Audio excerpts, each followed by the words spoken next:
سوات کے علاقے مالم جبہ کی برف پوش پہاڑیوں پر اسکیئنگ کرتے ہوئے یہ سیاح ملک بھر سے اس سیاحتی مقام پر ہونے والے سنو فیسٹیول میں شرکت کے لیے آئے ہیں۔ 10 مارچ تک جاری رہنے والی ان تقریبات میں اسکیئنگ کے ساتھ ساتھ پیرا گلائیڈنگ اور اسکیٹنگ کے مقابلے بھی ہو رہے ہیں، جن میں ایک دن خواتین اور بچوں کے لیے بھی مخصوص کیا گیا ہے۔ اس میلے کا باقاعدہ افتتاح پاکستان میں ناروے کی سفیر سیسلی لینڈزورک نے کیا۔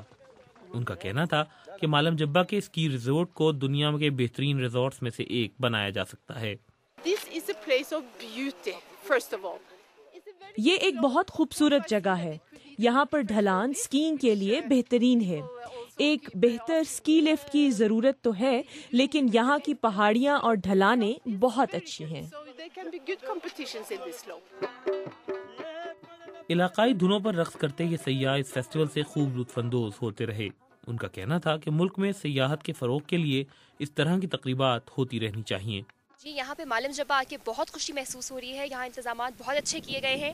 سوات اور مالم جبہ یہ تو ہم جانتے ہی ہیں کہ یہ قدرت کے حسین نظارے یہاں دیکھنے کو ملتے ہیں، لیکن آج خاص طور پہ برف میں جو ڈھکی ہوئی یہ ساری وادی ہے، یہ بہت خوبصورت لگ رہی ہے اور انتظامات تو بہت ہی اچھے ہیں۔ سوات کے لوگ، یہاں کے علاقے کے لوگ مہمان نوازی کے لیے ویسے ہی مشہور ہیں۔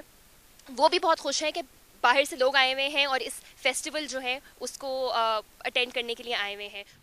سوات میں طالبان کی عملداری قائم ہونے کے بعد مالم جبہ کا اسکی ریزورٹ تباہ کر دیا گیا تھا اور اس علاقے میں سیاحت بالکل ختم ہو گئی تھی، لیکن اس طرح کے میلوں کی وجہ سے یہاں کی رونقیں بحال ہوتی نظر آ رہی ہیں۔